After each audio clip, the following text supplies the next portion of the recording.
Hello बच्चों, online class में आपका स्वागत है। आज तारीख होगी दिनांक दिनांक 2/9/2020 ग्रेड सेकेंड और अपन पढ़ रहे हैं गणित शिक्षण। अपने इकाई 1 हो चुकी है। पूर्ण अगर कोई बाकी रहा हो और कोई समझ में नहीं आया हो तो जरूर पूछना। अगर इकाई 1 में से अगर आप कोई भी टॉपिक से संबंधित या विषय से संबंधित कोई भी आपको अगर समझ में नहीं आया हो तो मुझे एक बार या तो व्हाट्सएप के माध्यम से, कॉल के माध्यम से या कमेंट्स के माध्यम से जरूर पूछ सकते हो। मैं उस समस्या को हल करने की कोशिश करूंगा। तो अपने जो सेकेंड यूनिट है, आज हम एक शिक्षक सेकेंड यूनिट में क्या पढ़ेंगे उसके बारे में थोड़ा चर्चा कर लेता हूं मैं आपके कि एक शिक्षक आज जैसे जो शिक्षण है, शिक्षा पद्धति में या शिक्षण प्रणाली में एक डिजिटल आ गया। क्या आ गया? डिजिटल। यानी एक शिक्षक अपने शिक्षण को प्रभावशाली बनाने के लिए या अपने शिक्षण को रुचिकर बनाने के लिए तरह तरह की सुविधाओं का, तरह तरह की योजनाओं का, तरह तरह की मतलब है कि सिस्टमों का प्रयोग करने लगा है। हर तरह से अपने विचारधारा को, अपने शिक्षण को, अपने विषय वस्तु को प्रत्येक बच्चा समझ सके, इसलिए हर तरह से वो कोशिश करता है और हर तरीके से कुछ न कुछ वो डायग्राम बना के, चित्र बनाकर या किसी भी तरह से वो एक शिक्षण को प्रभावशाली बनाने की कोशिश करता है।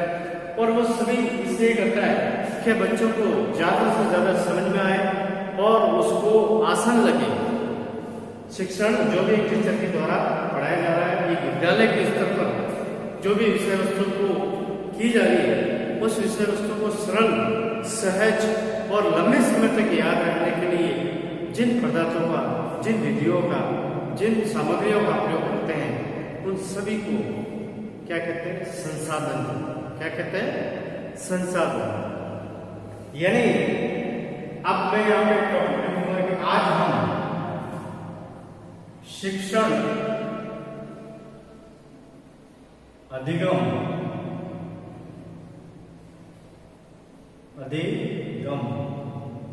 संसाधन। आज अपना टॉपिक क्या रहेगा? अधिगम, शिक्षण अधिगम संसाधन। अब यहां पे आप तीन शब्द है। शिक्षण यानी पढ़ाने का तरीका, पढ़ाने का तरीका,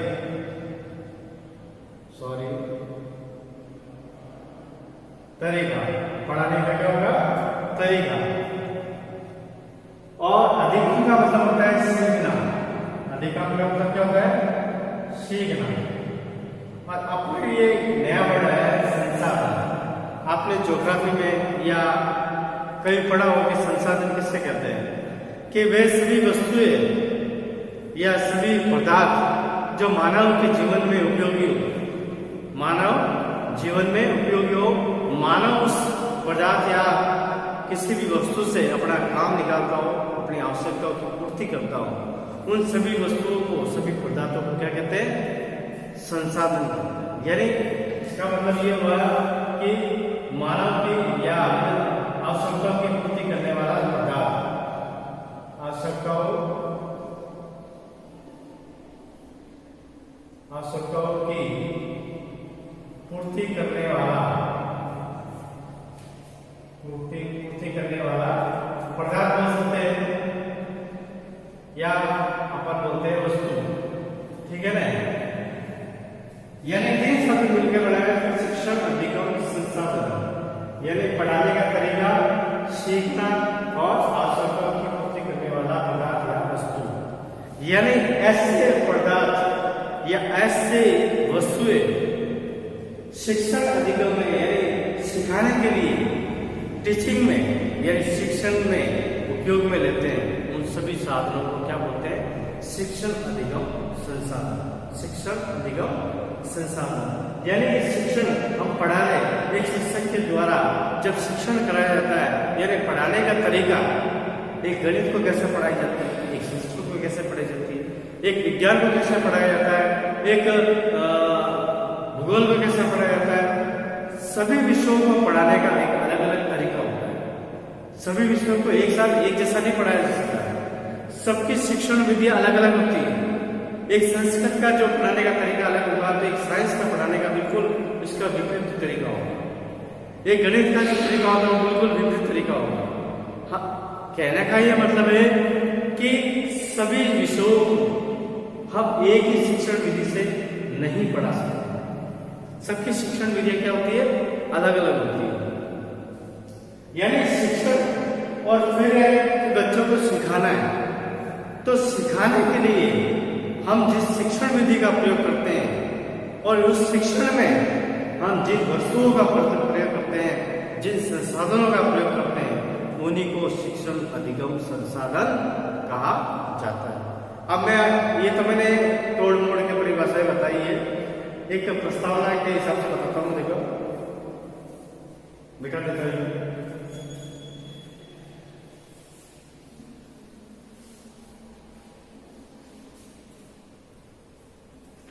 सबसे पहले अपन प्रस्तावना लिख लेते हैं।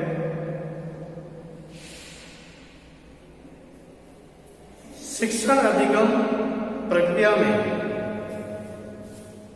शिक्षण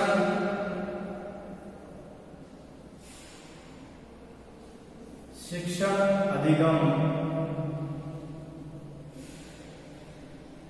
प्रक्रिया में संसाधन एक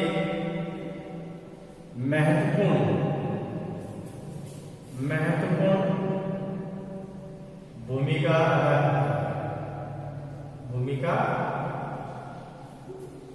अदा करता है। यानी शिक्षण अधिगम प्रक्रिया में संसाधन की महत्वपूर्ण भूमिका होती है। मैं एक छोटा सा उदाहरण दूं कि आज 100 शब्द बोलो, आप 100 शब्द बोलो, उसका एक चित्र बराबर होता है। यानी चित्र में 100 शब्दों की 100 शब्दों के बराबर होता है। यानी अगर आप एक चित्र को कहीं लगा लो, पोस्टर चिपका दो, तो उससे उसको देखकर बच्चे 100 शब्द सीख सकते हैं। 100 शब्द सीखने की क्षमता रखता है। यानी एक चित्र 100 शब्दों के बराबर होता है। यानी कहने का मतलब है कि कोई भी संसाधन, ये तो मैंने एक उदाहरण बताया, कोई भी संसाधन किसी भी शिक्षण को प्रभावशाली बना सकता है, किसी भी विषय वस्तु को रुचिकर बना सकता है, किसी भी बात को एकदम सरल और सहज बना सकता है, सुबोध बना सकता है, यानी आसान बना सकता है। यानी एक जो अधिकांश संसाधन होते हैं, एक शिक्षक के सहायक के रूप में होते हैं, एक शिक्षार्थी के ज्ञान के रूप में होता है। मतलब एक बहुत अच्छा रोल होता है, बहुत इंपॉर्टेंट होती बात। शिक्षा में संसाधन का अर्थ, शिक्षा में संसाधन का अर्थ कोई विधि, पदार्थ या मशीन होता है। कोई विधि, पदार्थ या मशीन होता है। यानी संसाधन में हम विधि भी ले सकते हैं, पदार्थ भी हो सकता है, मशीन भी हो सकता है, कोई विधि भी हो सकती है। मतलब कहानी विधि है, कथा विधि है, तो ये भी एक अधिकांश संसाधन है।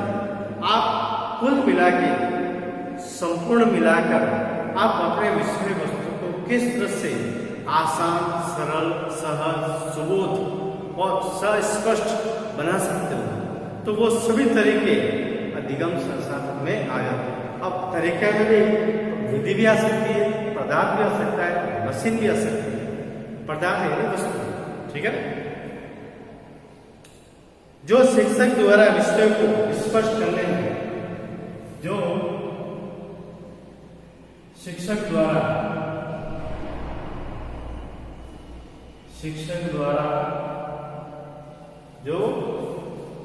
द्वारा विषय को स्पष्ट करने में, विषय को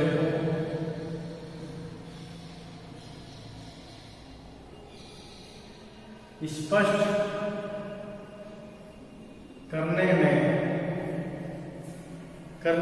करने या सजीव करने के लिए प्रयोग की जाती है। करने या सजीव करने के लिए प्रयोग की जाती है।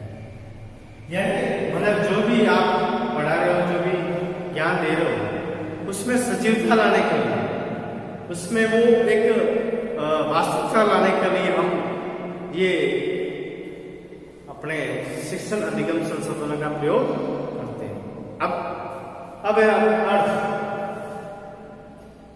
क्या ले रहे हैं? अर्थ में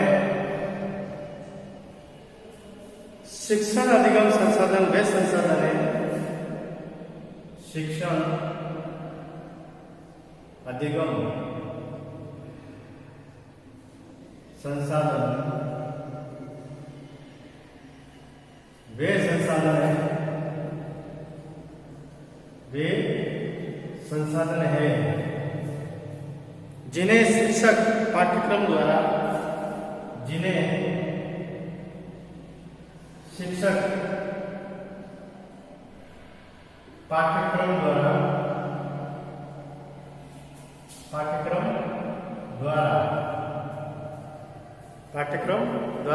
निर्धारित अधिगम की अपेक्षा निर्धारित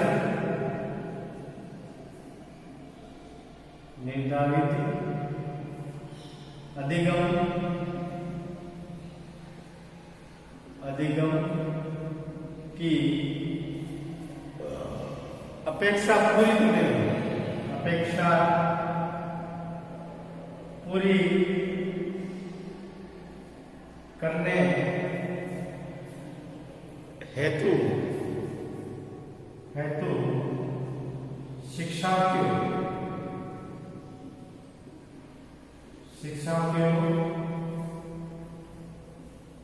की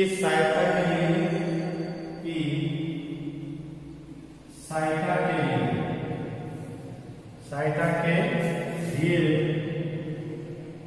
उपयोग में ली जाती है।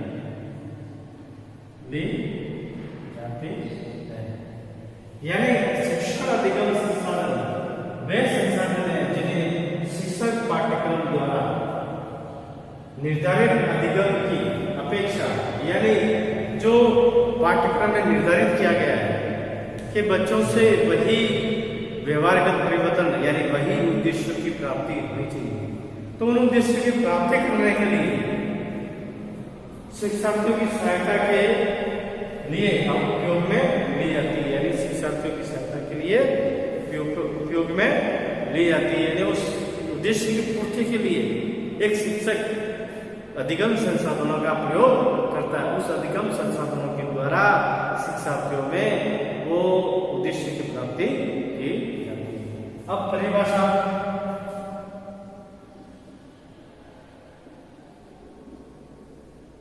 में सबसे पहले है क्लास के अनुसार,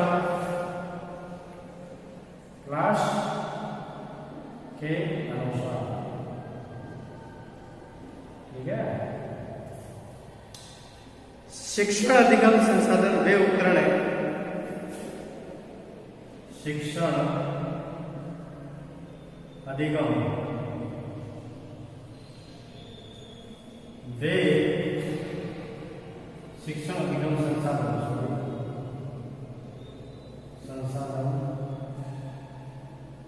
वे उपकरण हैं, वे करने, जिन्हें कक्षा कक्ष में जिन्हें कक्षा कक्ष में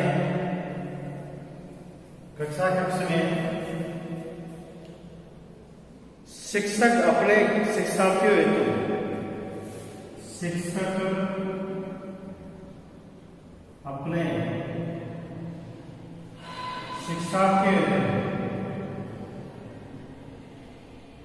शिक्षार्थियों हेतु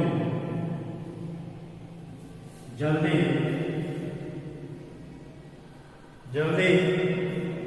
और समग्र रूप से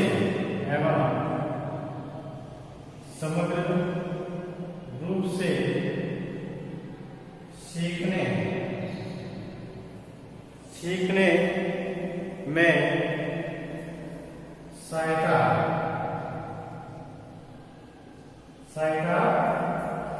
करने हेतु प्रयोग करते हैं।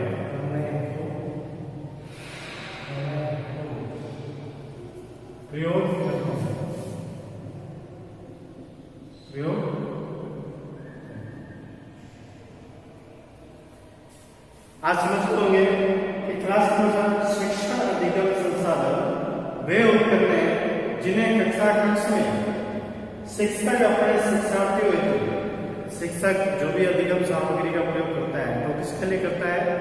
शिक्षार्थियों के लिए करता है। किसके लिए करता है? शिक्षार्थियों के लिए। और वो क्यों करता है? जल्दी, यानी कोई भी चीज किसी भी विषय वस्तु को जल्दी समझाने के लिए एवं समग्र रूप से सीखने के लिए सीखने में सहायता करने तो वो शिक्षण अधिगम सामग्री का प्रयोग करता है। अब दूसरा है तमाकुले, ये साउथ के अनुसार, ठीक है। शिक्षण अधिगम संसाधन एक वस्तु है। शिक्षण अधिगम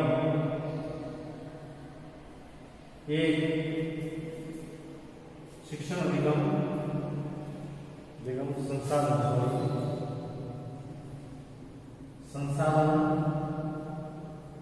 एक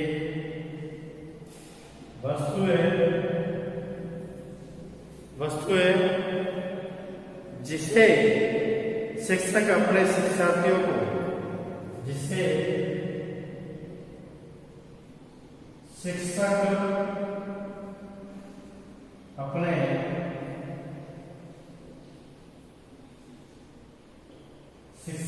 को शिक्षार्थियों को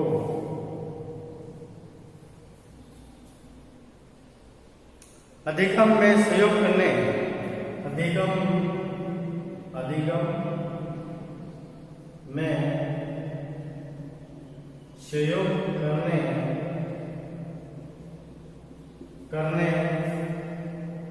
ज्ञान की समझ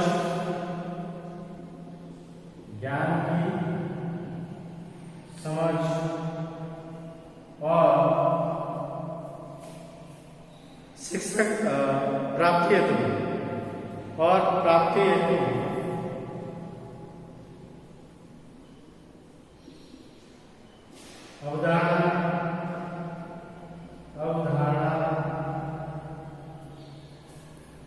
अवधारणा सिद्धांत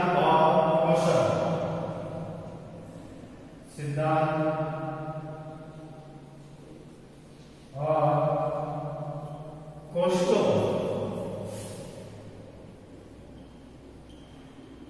कौशलों की समझ हेतु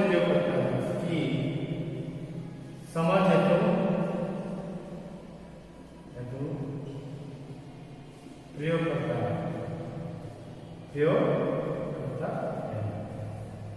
शिक्षण अधिगम संसाधन एक वस्तु है जिसे शिक्षक अपने शिक्षार्थियों को अधिगम में सहयोग करने, ज्ञान की समझ और प्राप्ति हेतु अवधारणा सिद्धांत और कौशलों की समझ हेतु प्रयोग करता है। ठीक है, तो ये थे अपने अधिगम शिक्षण अधिगम संसाधन, जिसमें मैंने अर्थ बताया, प्रस्तावना बताई, अर्थ बताया और परिभाषा बताई। अब नेक्स्ट टाइम अगले वीडियो में हम अगला विषय पढ़ेंगे। तो शिक्षण अधिगम सामग्री का मतलब आप समझ गए होंगे कि शिक्षण को प्रभावशाली बनाने के लिए, शिक्षण को रुचिकर बनाने के लिए एक शिक्षक के द्वारा जो भी सामग्री बनाई जाती है या जो भी चित्र बनाया जाता है या जो भी विधियां काम में ली जाती है, जो भी वस्तुएं काम में ली जाती है, जो भी मशीनें काम में ली जाती है, उन सभी संसाधनों को शिक्षण अधिगम संसाधन कहा जाता है। तो शिक्षण अधिगम संसाधन से शिक्षार्थियों को आसानी हो जाती है, उनको समझने में आसानी हो जाती है और एक शिक्षक को समझाने में भी आसानी हो जाती है। तो इस तरह से एक शिक्षण अधिगम के द्वारा शिक्षण को प्रभावशाली बनाया जा सकता है। धन्यवाद।